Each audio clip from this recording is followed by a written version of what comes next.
Hello guys, welcome back to my channel drama series. Part 2 तक की कहानी आपको पिछले वीडियो में बता चुकी हूँ, जिसका लिंक आपको मेरे वीडियो सेक्शन में मिल जाएगा। पिछले एपिसोड में हमने देखा था कि ह्योंग को पता चल जाता है कि इंसू पुलिस को बेवकूफ बनाने की कोशिश कर रही है।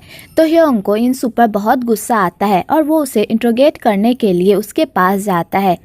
तो ह्योंग सीधा स्टेशन जाता है और युनसू का गला दबाकर कहता है, तुम्हारी हिम्मत कैसे हुई हम डिटेक्टिव को बेवकूफ बनाने की? तुम्हें क्या लगता है कि तुम हमें इतनी आसानी से बेवकूफ बना लोगी? ये तुम्हारी भूल है, इसलिए जल्दी से बताओ इन सारे गेम का मास्टरमाइंड कौन है? दूसरी तरफ स्केल सफारी को ह्योंग के बारे में पूरी बात बता देता है। तो सफारी को पता चल जाता है कि ह्योंग को भनक लग गई है उन लोगों के प्लान की। दूसरी तरफ सफारी कमिश्नर से मिलता है और कमिश्नर को उसकी हेल्प करने को कहता है, क्योंकि पास्ट में सफारी ने कमिश्नर की हेल्प की होती है, जिस वजह से सफारी कमिश्नर को कहता है कि वो इंसू को बाहर निकाले और डॉक्टर सन को ढूंढे। इधर ह्योंग इंसू से सच निकलवाने की कोशिश कर रहा होता है कि तभी वहाँ पर कमिश्नर आ जाते हैं और ह्योंग को एक थप्पड़ मारते हैं उसकी बेवकूफी पर और उसे अपने रूम में बुलाते हैं और कहते हैं, तुम एक विक्टिम के साथ ऐसा कैसे कर सकते हो? तो ह्योंग कमिश्नर को बताने की कोशिश करता है कि इंसू विक्टिम नहीं है, वो उन सारे बंदों से मिली हुई है जो माल बेचते हैं। पर कमिश्नर ह्योंग की एक भी नहीं सुनते और कहते हैं, तुम इंसू के साथ बदतमीजी नहीं करोगे,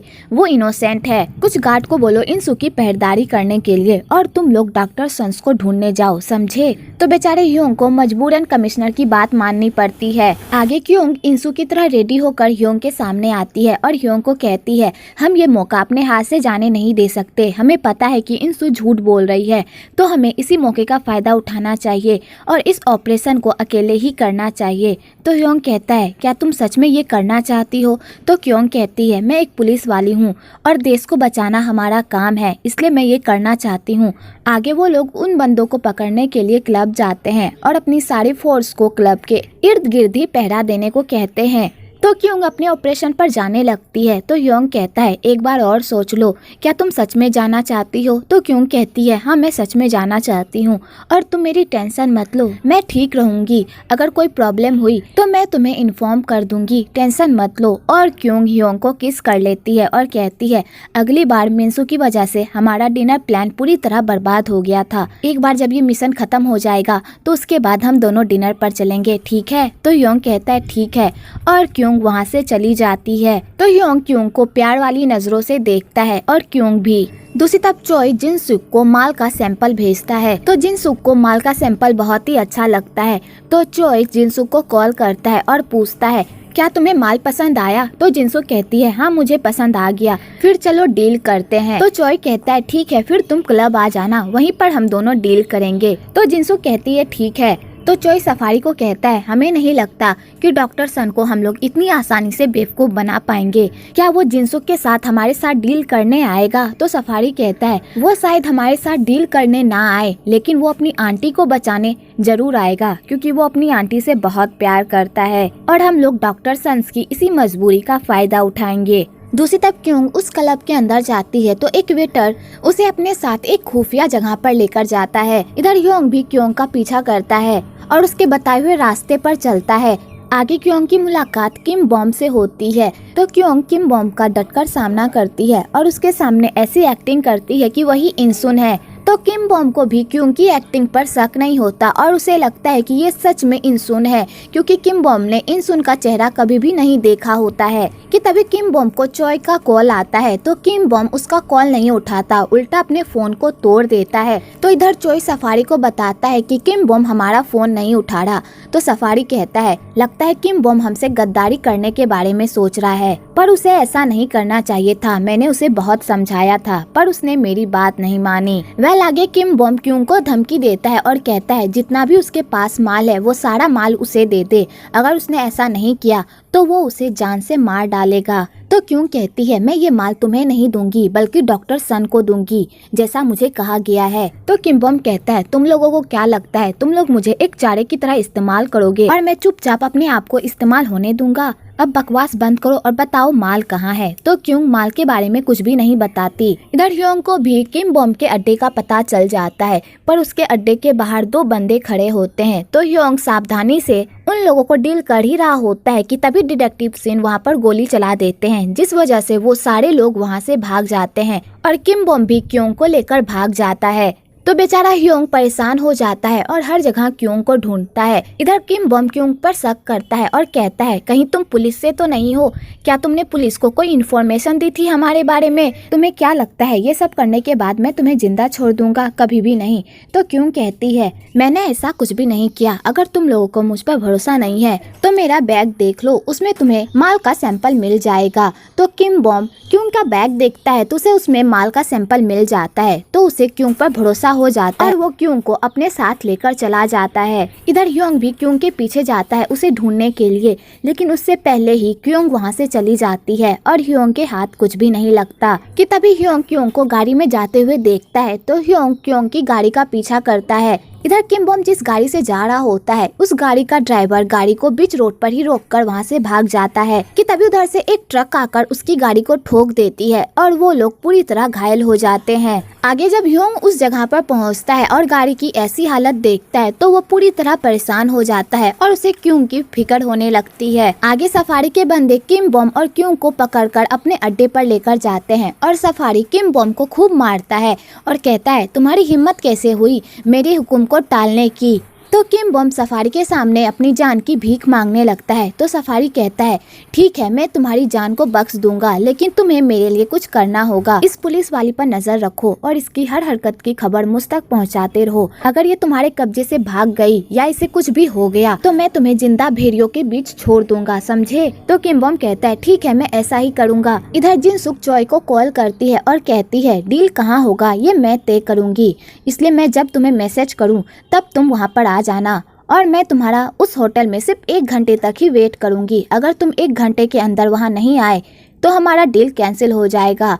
तो चोय ये सुनकर शॉक्ड हो जाता है और सफारी को कहता है अगर हम जिनसुक के प्लान पर चलेंगे तो हमारा प्लान पूरी तरह चौपट हो जाएगा। तो सफारी कहता है वो टेढ़ी मछली है, इतनी जल्दी हाथ में नहीं आएगी। दूसरी तरफ जिनसुक होटल पहुंच जाती है और चोय के आने तक का वेट कर रही होती है। इधर यून को अपनी आंटी की चिंता होने लगती है क्योंकि उसकी आंटी चाहे जैसी भी हो पर उसकी आंटी ने बचपन में उसका बहुत ही अच्छे से ख्याल रखा होता है। कि तभी एक पास्ट की स्टोरी दिखाई जाती है जहां पर यून पर एक औरत चोरी का इल्जाम लगाती है और उसे खूब बुरा भला कहती है। कि तभी वहाँ पर जिनसुक आती है और उस औरत का मुँह बंद कर देती है और उसे उसके चुराए हुए पैसे से दुगने पैसे देती है और कहती है अगर आइंदा से तुमने ह्यून को कुछ भी कहा तो मैं तुम्हें नहीं छोड़ूंगी। तो उस औरत की तो बोलती ही बंद हो जाती है। वेल जिनसुक ह्यून को बचपन से ही बहुत प्यार करती है और उसे सारे खतरों से बचा कर रखती है।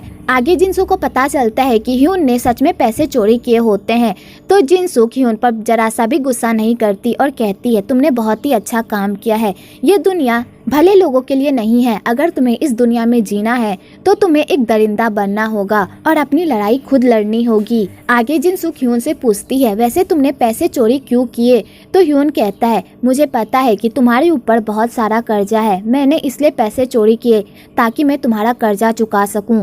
तो जिनसुक ये सुनकर इमोशनल हो जाती है और कहती है मैं चाहती हूँ कि तुम जल्दी से बड़े हो जाओ ताकि हम दोनों मिलकर काम करें। कि तभी उधर से सफारी आ जाता है और सफारी छोटे से बच्चे से जेलसी फील करता है और कहता है तुमने तो मेरी वाइफ को चोरी ही कर लिया है, मेरी वाइफ मुझसे ज्यादा तुमसे प्यार करती है, क्यों ना हम दोनों में फाइट हो जाए, जो आज फाइट जीतेगा जिनसुक उसकी हो जाएगी। तो सफारी और ह्यून एक दूसरे से लड़ने लगते हैं तो जिनसुक सफारी को रोकती है और कहती है वो अभी बच्चा है, उसे चोट लग जाएगी। वेल आपको यहाँ पर इन तीनों की खूब मस्ती देखने को मिलेगी। वेल सफारी पास्ट में जैसा हुआ करता था, चुलबुला हंस मिजाज ह्यून की परवाह करने वाला, वैसा वो प्रेजेंट में नहीं होता और वो ह्यून के जान के पीछे हाथ धोकर पड़ा हुआ होता है। आगे सफारी ह्यून के मोबाइल से ह्यून को ये मैसेज कर देता है कि वो लोग इस होटल में माल की खरीद बिक्री कर रहे हैं। तो ह्योंग जैसे ही वो मैसेज देखता है तो वो अपने सारे टीम मेंबर्स को अलर्ट कर देता है और उस होटल में जाने को कहता है। दूसरी तरफ ह्यून को भी अपनी आंटी की फिक्र होने लगती है और वो अपनी आंटी के पास जाने लगता है। कि तभी उधर से किमसू आता है और ह्यून से पूछता है तुमने मेरी गर्लफ्रेंड को क्यों नहीं बचाया, तुमने उसे वहाँ पर मरते हुए क्यों छोड़ दिया? तो ह्यून कहता है हम इस बारे में बाद में बात करेंगे। तो किमसू कहता है तुम्हें पता है ना मेरी गर्लफ्रेंड को किसने मारा है, प्लीज मुझे बताओ। तो ह्यून कहता है अभी तुम्हारी तबीयत ठीक नहीं है, जाकर आराम करो, मैं इस बारे में तुमसे बाद में बात करूंगा, अभी मुझे कहीं जाना है।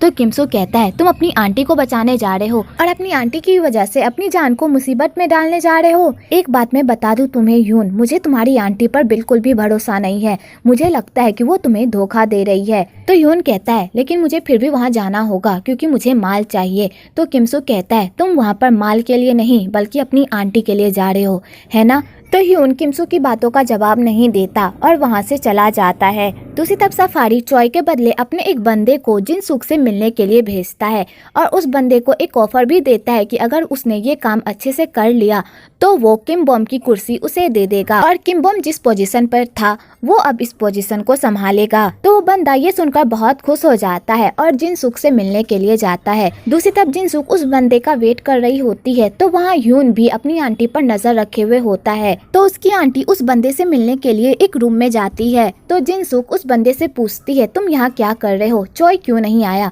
तो वो बंदा कहता है मैं आऊँ या वो, बात तो एक ही है ना, हमें काम के बारे में बात करना है। तो जिनसुक कहती है माल कहाँ है।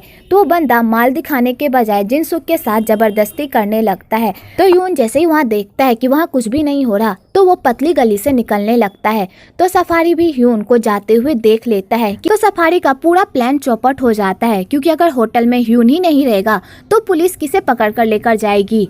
तो सफारी ह्यून को अपनी कार से मारने की कोशिश करता है पर ह्यून बच जाता है कि तभी वहाँ पर पुलिस आ जाती है। तो सफारी वहाँ से रफू चक्कर हो जाता है। तो ह्यून भी जैसे ही पुलिस को देखता है तो ह्यून चॉय को उस गाड़ी से बाहर निकाल फेंकता है और खुद ही उस गाड़ी में बैठकर वहाँ से चला जाता है। आगे जब पुलिस उस होटल रूम में पहुँचती है तो वो लोग देखते हैं कि जिनसुक उस बंदे को खूब मार रही होती है। तो पुलिस जिनसुक को अरेस्ट करके वहाँ से लेकर चली जाती है पर उन लोगों को वहाँ पर कोई भी सबूत नहीं मिलता डॉक्टर सन के खिलाफ।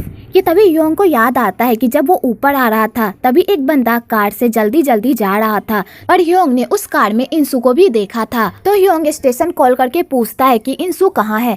तो वो लोग उसे बताते हैं कि कमिश्नर ने इंसू को छोड़ दिया है। तो ह्योंग उस कार का पीछा करवाता है और अपने बंदे को कहता है उस कार की लोकेशन ट्रेस करने के लिए। आगे ह्योन सफारी के कार का पीछा करता है पर सफारी उसे चकमा देकर वहां से भाग जाता है और बेचारा ह्यून सफारी को पकड़ नहीं पाता कि तभी इंसू ह्यून पर चाकू से वार कर देती है। तो ह्यून भी इंसू को नहीं छोड़ता और उसे खूब मारता है और यहाँ पर इन दोनों में जमकर फाइटिंग होती है पर ह्यून लास्ट में जीत जाता है और वो इंसू को मार मार कर उसकी चट्टी बना देता है कि तभी वहाँ पर पुलिस आ जाती है। तो ह्यून इसी मौके का फायदा उठाकर वहाँ से भाग जाता है। इधर सोमिन अपना काम कर रही होती है कि तभी एक बंदा आकर उसके सर पर बंदूक रख देता है और उससे सारे पैसे मांगने लगता है पर मिंसू पैसे देने से मना कर देती है। तो बंदा मिंसू को धमकी देता है कि अगर उसने पैसे नहीं दिए तो वो उसे गोली मार देगा। तो मिंसू कुछ भी नहीं कहती कि तभी उधर से ह्यून की एंट्री होती है और ह्यून अपना मेडिसिन लेकर बिल करवाने के लिए वहां पर जाता है और उस रोबर को कहता है अगर तुम और पैसे कमाना चाहते हो तो मुझे ये सामान खरीदने दो, इससे तुम्हें बहुत पैसे मिलेंगे। तो वो रोबर कहता है मुझसे चालाकी करने के बारे में सोचना भी मत। तो ह्यून इसी मौके का फायदा उठाकर उसकी बंदूक उसी पर तान देता है और उसे मारकर वहां से भगा देता है और उसके बाद वो अपनी मेडिसिन लेकर वहां से जाने लगता है। तो सोमिन उसे एक मेडिसिन पैक देती है और कहती है आज सुबह मैं अपनी बाईसाइकिल से गिर गई थी तो मैंने इसे यूज किया है, तुम इसे ले जाओ और इससे यूज करना। तो ह्यून सोमिन को थैंक्स कहकर वहां से जाने लगता है कि तभी बाहर जाकर अपनी चोट की वजह से वो फिर से गिर जाता है। तो सोमिन उसके पास जाती है तो ह्यून को लगता है कि कोई अनजान आदमी उसका पीछा कर रहा है। तो ह्यून सोमिन पर चाकू तान देता है। तो सोमिन कहती है मैं हूँ, चलो मैं तुम्हारी ड्रेसिंग कर देती हूँ, तुम्हारी हालत अच्छी नहीं है। तो ह्यून कहता है इससे तुम्हारा कोई लेना देना नहीं है और एक बात याद रखना, इस तरह किसी भी अनजान आदमी के सामने मत चली जाना, ये तुम्हारे लिए खतरनाक हो सकता है। और ह्यून ये कहकर वहाँ से चला जाता है। दूसरी तरफ ह्योंग इंसू से पूछता है बताओ क्यों कहाँ पर है, पर इंसू उसको कोई जवाब नहीं दे पाती क्योंकि वो बेहोश होती है।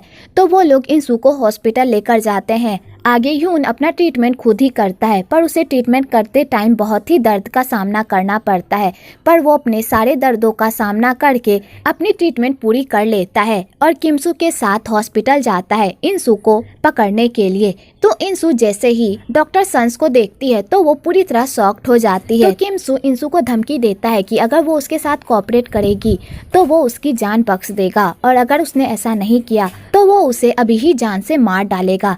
तो इंसू पूरी तरह डर जाती है। तो ह्यून इंसू से पूछता है, बताओ किम बॉम्ब कहाँ पर है। तो इंसू ह्यून को सारी बात बता देती है। तो ह्यून इंसू को किडनैप करके अपने साथ लेकर चला जाता है। दूसरी तरफ ह्यून को जब पता चलता है कि इंसू हॉस्पिटल से गायब हो गई है तो वो पूरी तरह परेशान हो जाता है कि तभी उसे एक लिंक मिलता है क्यूंग तक पहुंचने का। दूसरी तरफ किम बॉम्ब क्यूंग को अपने साथ कहीं ले जा रहा होता है।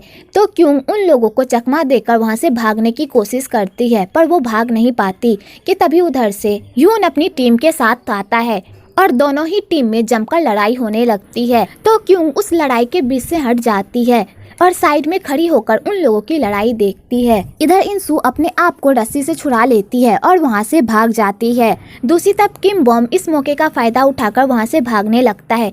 तो क्यों किम बॉम्ब का पीछा करती है। तो किम बॉम्ब क्यों को देख लेता है और उस पर बंदूक तान देता है कि तभी वहाँ पर डॉक्टर सन भी आ जाते हैं। तो किम बॉम्ब डॉक्टर सन को धमकी देता है कि अगर वो उसके पास आया तो वो इस लड़की को जान से मार डालेगा।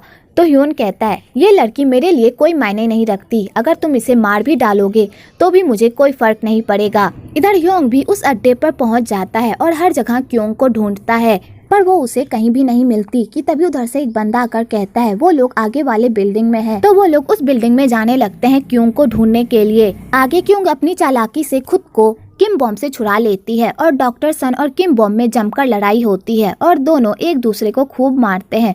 तो डॉक्टर सन किम बॉम्ब को मार मार कर उसका कचुम्बर बना देते हैं और उसे मारने ही वाला होता है कि तभी वहाँ पर क्यों डॉक्टर सन्स पर बंदूक तान देती है और कहती है तुम्हें अंडर अरेस्ट किया जाता है तुम्हारे गुनाहों की वजह से। कि तभी क्यों जैसे ही डॉक्टर सन्स का चेहरा देखती है तो वो पूरी तरह शॉक्ड हो जाती है और ह्यून भी क्योंग का चेहरा देखकर पूरी तरह शॉक्ड हो जाता है। तो किम बॉम्ब इसी मौके का फायदा उठाकर वहाँ से भाग जाता है। तो क्योंग ह्यून को कहती है, ह्यून तुम यहाँ पर क्या कर रहे हो, क्या तुम ही डॉक्टर सन हो। तो ह्यून क्योंग की बातों का जवाब नहीं दे पाता और यहीं पर एपिसोड 3 खत्म होता है। अगर आपको ये वीडियो अच्छी लगी हो तो एक लाइक जरूर करें और मेरे चैनल को सब्सक्राइब करना तो बिल्कुल ना भूले। आप सभी को ड्रामा सीरीज की तरफ से ईद मुबारक हो। भगवान करे आप लोगों की लाइफ में हमेशा खुशियाँ बनी रहे।